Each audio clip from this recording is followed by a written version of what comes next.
Of course, keep you updated on your roads and forecast on air and online. But for now, let's get to today's top stories. Fire officials say this year's 4th of July could bring a surge of injuries. That's as many plan to celebrate the holiday after a year of lockdowns and limitations. Our Aaliyah Blackburn shows us how these injuries start.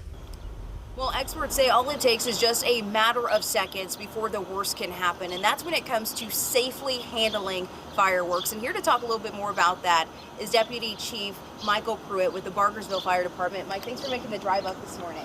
Hey, it's great to be here. It's an exciting time of year.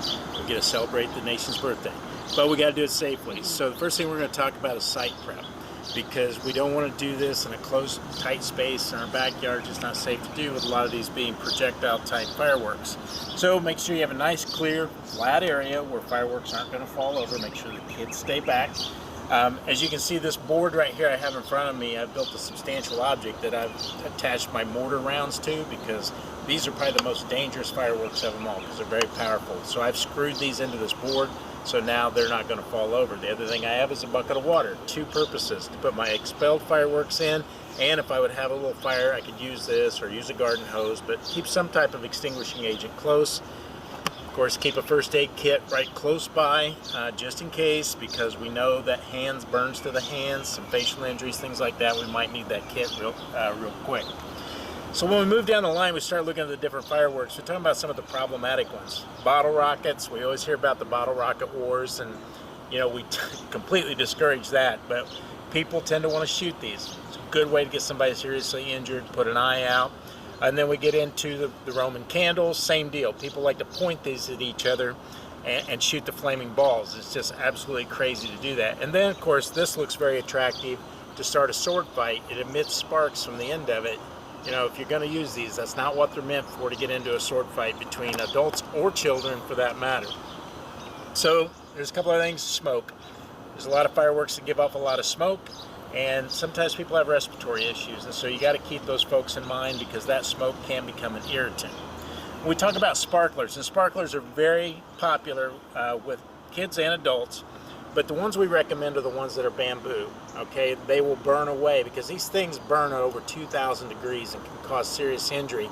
So the wire ones, they burn twice, I always say. Once when you're playing with them, and the second one is when you drop it on the ground. You don't put it in the bucket of water, somebody comes along and steps on it. So the nice thing about the wooden one, the bamboo, is it burns away as you use that. So you gotta be very careful with sparklers. They can be a lot of fun. And then if you're looking for alternative type things for the small children, these little snap pops that you can throw on the ground, they're entertaining. Get some glow sticks for them, and they can have fun on the 4th of July doing that.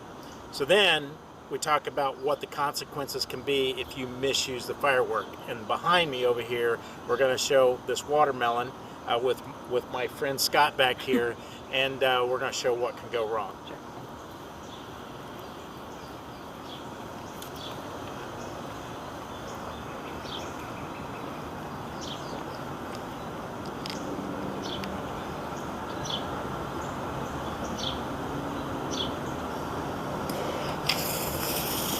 Need to move back.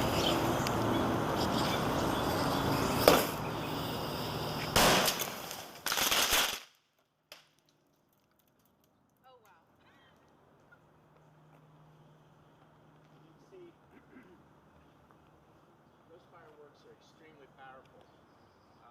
This would have caused serious injury, possibly death, to this individual just because he was over the top of that mortar.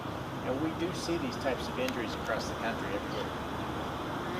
Thank you so much, Mike. This is really important information and something to keep in mind for the 4th of July holiday. And one of the best pieces of advice that Mike also shared with us earlier is that just leave this to the professionals. See a professional display. We have links to those attached with this story over at CBS4Indy.com.